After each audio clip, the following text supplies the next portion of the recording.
We're down here at West Coast Mushrooms, right here in Quincy, Florida, and we're showing you what we have right in our backyard, and you're gonna learn more about all these beautiful mushrooms right here on Farm to Table to You.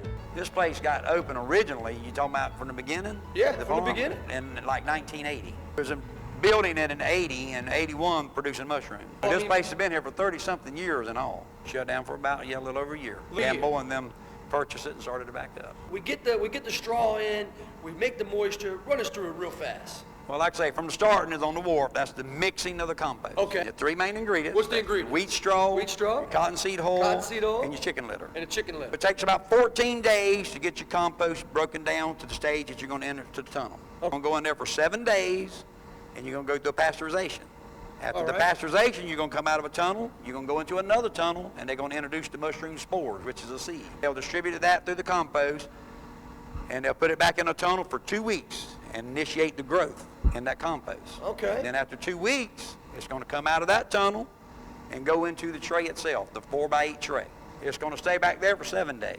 Okay. You're 3 days, 14 days there, 3 weeks in the tunnel, 1 week in setback. On day 16, we'll start picking. You're going to pick about 3 or 4 days. That'll finish a whole break. All right. About 7 days later, it's going to fill right back up again. You get 3 harvests out of 1 tray. Out of 1 tray. So what we want to do is we're going to show you some of these mushrooms. These are some beautiful oyster mushrooms. So these beautiful mushrooms from Quincy, Florida, they pair up very good with steaks and protein. We also have these beautiful cremini mushrooms. And what we're going to do with these is just a quick slice. I'm going to take and season up this steak. Take that beautiful steak, and we're going to drop that right in. So we'll let that do its thing, and we're going to pop that in the oven and finish it. I've already turned my pan on, because with those mushrooms being 96% water, we need to make sure we seal those juices and lock them inside the mushroom. I'm going to add a little bit of extra virgin olive oil. We'll drop those right in. Now as you can hear, they're starting to sear up really nice. So what we're going to do is just saute those up. As you can see, they're already starting to get a nice color. We'll leave those right on the heat. We'll take the steak that we got. We'll go ahead and, we've already flipped it.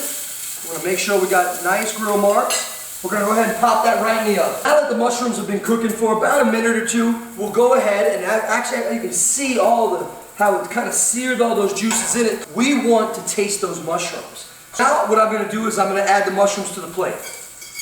So we'll go back to the stovetop with that hot pan that we just took the mushrooms out. We'll add a little bit of olive oil. Now we have that beautiful arugula. So we'll go ahead and drop that arugula right in. We just want to wilt it down a little bit. We just want to get a little bit of flavor to it.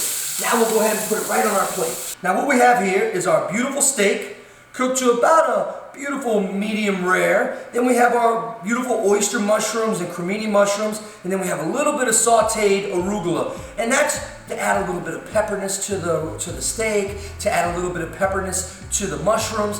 When all this comes together, it's a beautiful meal. Thank you for joining us today on Farm to Table to You.